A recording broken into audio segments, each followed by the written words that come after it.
সেদিন ছিল আমার কলেজের সোশ্যাল ডে, তো তার জন্য আমি সমস্ত কিছু তাড়াতাড়ি করে রেডি হতে চলে এসেছিলাম। তো দেখো আমি এখানে মাথাটাও আসাইনি, কেন জানি না আমার চুল আসাতে একদম ভালো লাগে না, জানি না কেন। তো জাস্ট আমি নর্মালভাবেই রেডি হয়েছিলাম, একটুখানি অ্যালোভেরা জেল লাগিয়েছিলাম, তারপরে এই লাইনারটাও পরে নিয়েছিলাম।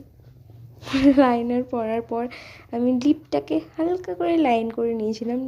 আমি লিপ লাইনার ছাড়া লিপস্টিক পরতে একদম ভালো লাগে না, অনেকেই পরে দেখেছি, কিন্তু আমার জানি না কেন একদমই ভালো লাগে না। তো তারপরে আমি মাস্কারা পরে নিয়েছিলাম। আমার মনে হয়েছে যে লিপস্টিক লাগানোর আগে মাস্কারা পরাটা উচিত। কেন জানি না, আমার এইসব উল্টোপাল্টা ইচ্ছা হয়, কী আর করা যাবে। তো তারপরে আমি হালকা করে লিপস্টিক লাগিয়ে নিয়েছিলাম, pink and brown shade, nude colour করেছিলাম আর কি। তো তারপরে আমাকে সবাই তাড়া দিচ্ছিলো, কিন্তু আমার কোনো ওদিকে নেই, আমি ঢং করতে ব্যস্ত ছিলাম। তারপরে সবার তাড়া খেয়ে একেবারে হালকা করে রেডি হয়ে তারপরে বেরিয়ে গিয়েছি সবাই মিলে কলেজে যাওয়ার জন্য। কলেজটা এত সুন্দর করে সাজিয়েছে, মনে হচ্ছে কলেজে কারোর বিয়ে লেগেছে।